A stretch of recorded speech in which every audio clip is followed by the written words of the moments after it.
भक्ति काल के सबसे पहले भक्त भारत के श्री ज्ञानेश्वर माउली, और भक्ति शतक के एक प्रकार से विश्राम श्रेणी में भक्त जो हुए उनमें श्री तुकाराम जी। तो संपूर्ण भक्त इनके बीच में आ जाते हैं, इसलिए ठाकुर जी इन दोनों का कीर्तन करते हैं, ज्ञानोबा तुकाराम। तो इन्हीं बीच में एक भक्त हुए, उनका नाम था पुरंदर, पर वो भक्त नहीं थे, महासंसारी व्यक्ति। बहुत ध्यान से सुनना। पुणे के पास में व्यापार करते थे, दुकान थी उनकी। उनकी पत्नी का नाम था सरस्वती बाई। क्या नाम था? कंजूस एक नंबर के थे। मैं कभी कभी कथा में एक बात कहता हूं कि व्यक्ति यदि संसारी है और घोर संसारी है तो भी कभी कभी ठाकुर जी की कृपा उस पर हो जाती है। ये बिचले जो होते हैं ना, भक्त भी हैं संसारी भी हैं, उन पर ठाकुर जी कई बार दृष्टि कम करते हैं, या तो पूर्ण रूपेण भक्त हो या पूर्ण रूपेण संसारी हो। संसार प्रिय लगता है तो पूरे पूरे संसार के हो जाओ, ठाकुर जी प्रिय लगते हैं तो पूरे पूरे ठाकुर जी के हो जाओ। तो पुरंदर जी जो थे ये पूरे पूरे संसारी थे, लेकिन इनकी पत्नी परम भक्त सरस्वती बाई। भगवान ने मन में विचार किया, न दान करता है, न पुण्य करता है, न किसी भी प्रकार की कोई सेवा करता है, बस ये पूरे दिन व्यापार करता है, धन कमाने में इसकी रुचि है, इस पर मुझको कृपा करनी है। न जाने कौन से गुण पर दयानिधि रीझ जाते हैं, कौन से भाव पर रीझ जाए, क्या पता ठाकुर जी का। अच्छा, एक बात और मैं स्पष्ट कर दूं, महासंसारी तो है, महासंसारी है, लेकिन वैष्णव अपराध से बचा हुआ है तो ठाकुर जी कृपा होगी। लेकिन महासंसारी है और वैष्णव अपराध भी करता है तो ठाकुर जी कृपा नहीं होगी। ठीक है, संसार के विषय भोग विलास आदि सब में संलिप्त है, लेकिन अभी तक वैष्णव अपराध नहीं बना है उससे, तो हो सकता है कि ठाकुर जी की उस पर कृपा हो जाए। बंधुओं, भक्तों को किसी से नहीं डरना चाहिए सिवाय एक के, वैष्णव अपराध। कभी किसी भक्त का अपराध ना हो जाए, किसी वैष्णव का अपराध ना हो जाए, किसी भगवत स्वरूप वाले का आपसे अपराध ना बन जाए, बस इससे डरिएगा और कुछ नहीं। हम तो हमेशा कथा में कहे, ठाकुर जी की भोग में कोई कटौती हो जाए चलेगा, ठाकुर जी के श्रृंगार में दिक्कत हो जाए चलेगा, ठाकुर जी की सेवा में दिक्कत हो चलेगा, पर ठाकुर जी का नाम गाने वाले किसी की सेवा में कभी कोई अपराध मत करिएगा, वो अपराध है, उससे ठाकुर जी क्षमा नहीं करते। तो पुरंदर दास जी जो थे, इनसे वैष्णव अपराध नहीं हुआ था अभी तक, लेकिन ये महासंसारी थे। एक बार ठाकुर जी के मन में आया कि मुझे इन पर कृपा करनी है, और किस लिए कृपा करनी है? क्योंकि पत्नी परम भक्ता है। तो ठाकुर जी एक दीनहीन से ब्राह्मण बनके, यही पंडरीनाथ भगवान दीनहीन से ब्राह्मण बनके पहुंच गए, और पहुंच करके पुरंदर दास जी की दुकान पर जाके खड़े हो गए। पुरंदर दास जी बोले, कहो क्या चाहिए? सेठ जी, कुछ नहीं चाहिए, मैं तो एक गरीब ब्राह्मण हूं, मेरी बेटी विवाह के योग्य हो गई है, उसका विवाह करना है, पर जो वर पक्ष के लोग हैं उन्होंने कुछ मांगे रखी हैं, वैसा विवाह नहीं होगा तो विवाह टूट जाएगा, आप कृपा करके मेरी थोड़ी सहायता कर दो, मैं धीरे धीरे आपका कर्जा चुका दूंगा। पुरंदरदास जी बोले, तुमको पूरी नगरी में मैं ही मिलाऊं मांगने के लिए, कहीं और चले जाओ, किसी और से मांग लो। नहीं नहीं नहीं, आपके रूप से ऐसा लगता है आप बड़े दयावान हो, आप जल्दी कृपा कर दोगे, आप ही दे दो, कुछ दे दो मुझे। पुरंदरदास जी अपनी कुर्ता देखा, देखो मेरा कुर्ता यहां से फट रहा है, मेरी धोती फट रही है, मेरी बैठने वाली जो गलीचा है वो भी फटा हुआ है, मेरे खुद की हालत ऐसी खराब है, मैं तुम्हारी सेवा कैसे करूं? नहीं नहीं महाराज, आप चाहेंगे तो सब हो जाएगा, मेरी थोड़ी कृपा कर दो, मुझे थोड़ा सा धन दे दो।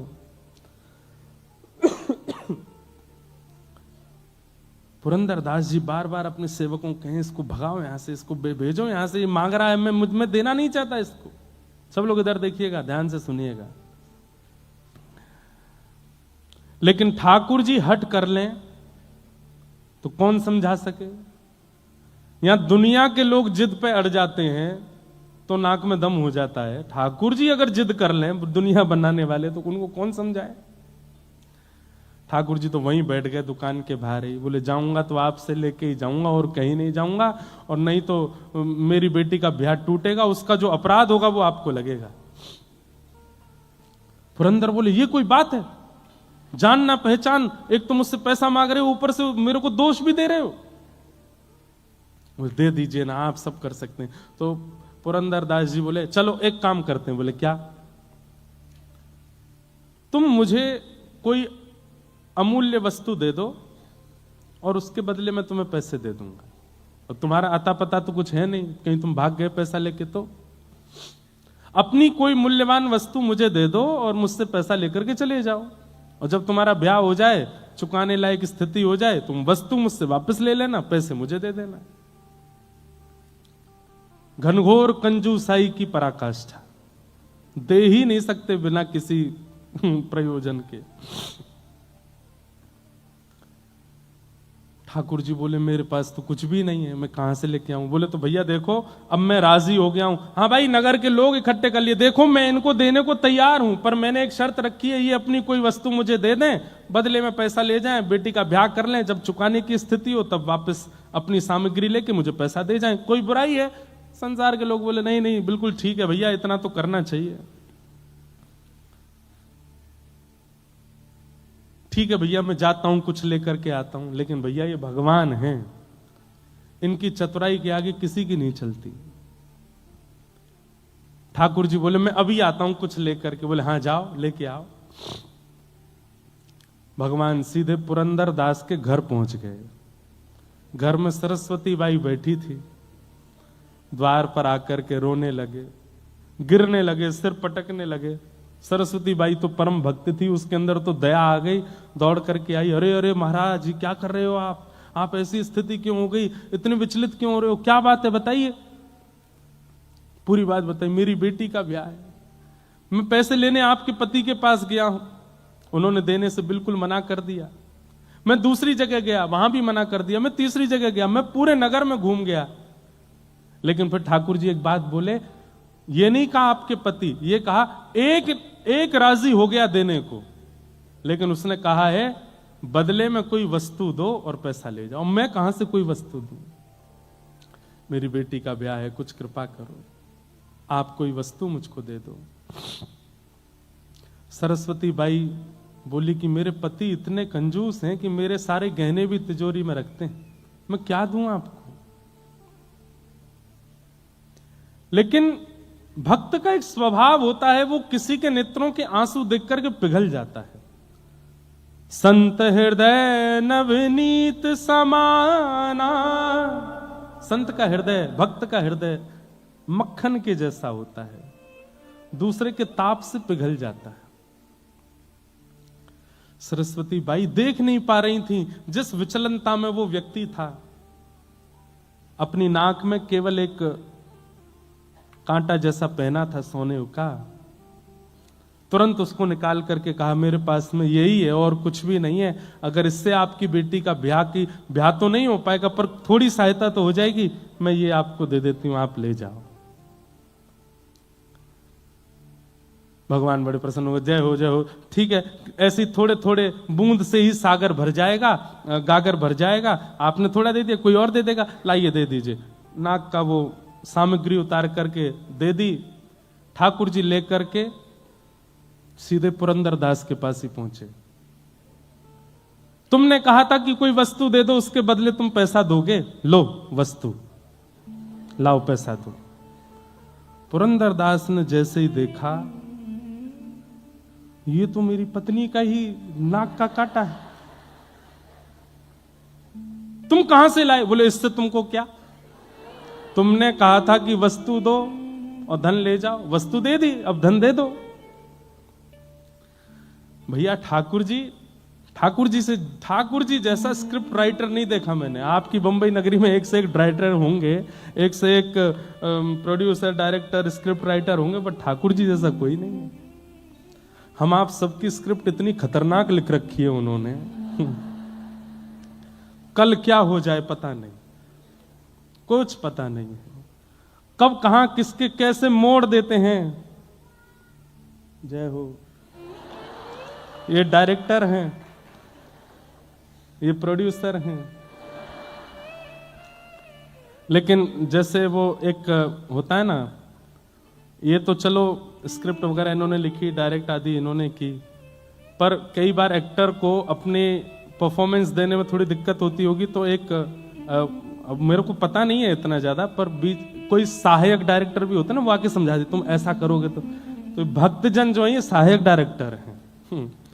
ये आकर के संभालते हैं, बोले घबराओ नहीं, ठाकुर जी ने स्क्रिप्ट भले ही खतरनाक लिखी है लेकिन तुम कर सकते हो। इन भक्तों के चरित्र से हमको एक बल मिल जाता है, हमको एक राह मिल जाती है, हमको थोड़ा संबल मिल जाता है और हम अपनी जीवन की इस मूवी में अच्छा निर्वहन कर लेते हैं। लिखा ठाकुर जी नहीं है सब कुछ, ईच एंड एवरीथिंग, सब कुछ। तो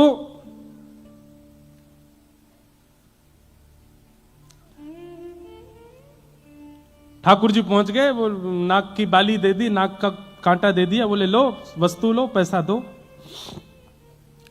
तो पुरंदर को यह बात पता है कि मेरी पत्नी स्वभाव से बड़ी दयावान है, और उसी ने दया करके बिना मुझसे पूछे, बिना मेरी आज्ञा के अपनी नाक की एक कांटा निकाल करके दे दिया। इसको तो मैं पैसा दे देता हूं, लेकिन आज अपनी पत्नी को नहीं छोड़ूंगा।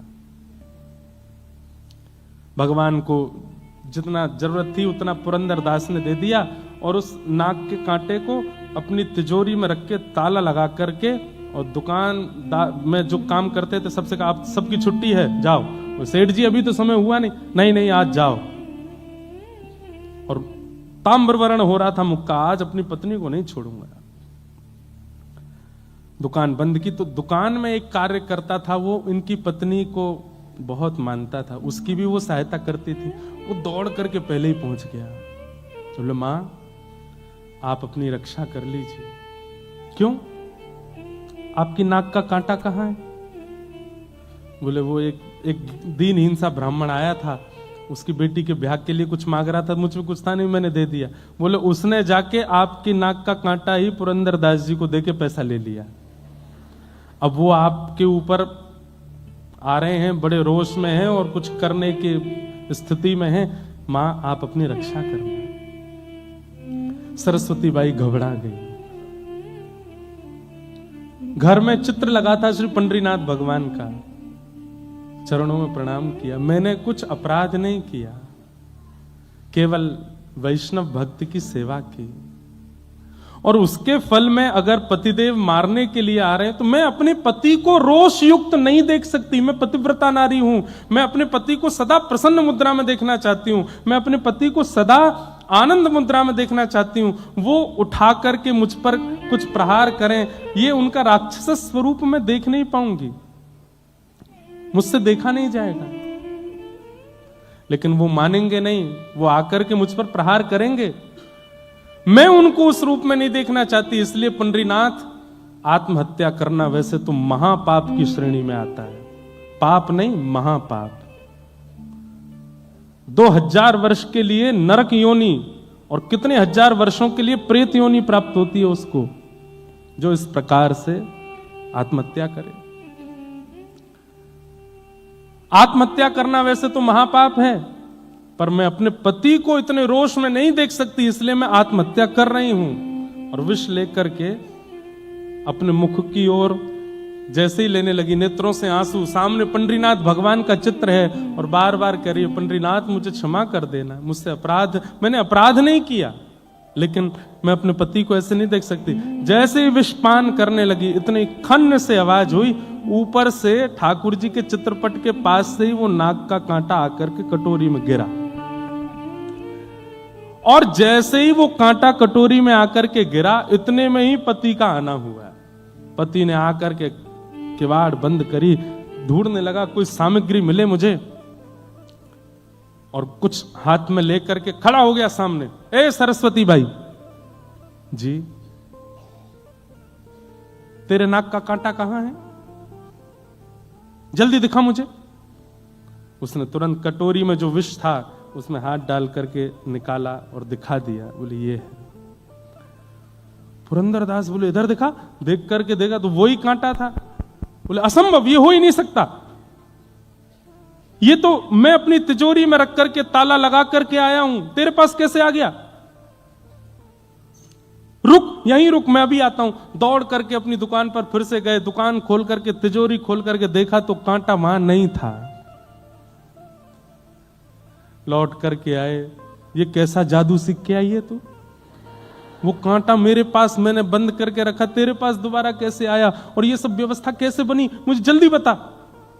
नेत्र भर गए आंसुओं से और चरण पकड़ करके बोली, सब पंडरीनाथ की कृपा है। एक विरक्त एक परम ब्राह्मण मेरे द्वार पर आके रोने लगा, मैंने उसको दिया, मुझे पता चला कि उसने वो कांटा जाके आपको दिया और आप रोष में मुझे मारने आ रहे हैं। मैं आपको उस रूप में नहीं देखना चाहती थी, इसलिए विष पान कर रही थी, पंडरीनाथ के सामने रो रही थी कि हे पंडरीनाथ, मैं अपने पति को ऐसे नहीं देख सकती, मैं आत्महत्या कर रही हूं। उसी समय पता नहीं कहां से ये कटोरी में गिर गया।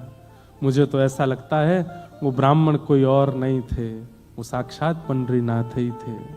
मुझे और आपको अपने चरणों में लगाने के लिए, स्वीकार करने के लिए, अंगीकार करने के लिए ये पूरी लीला की थी।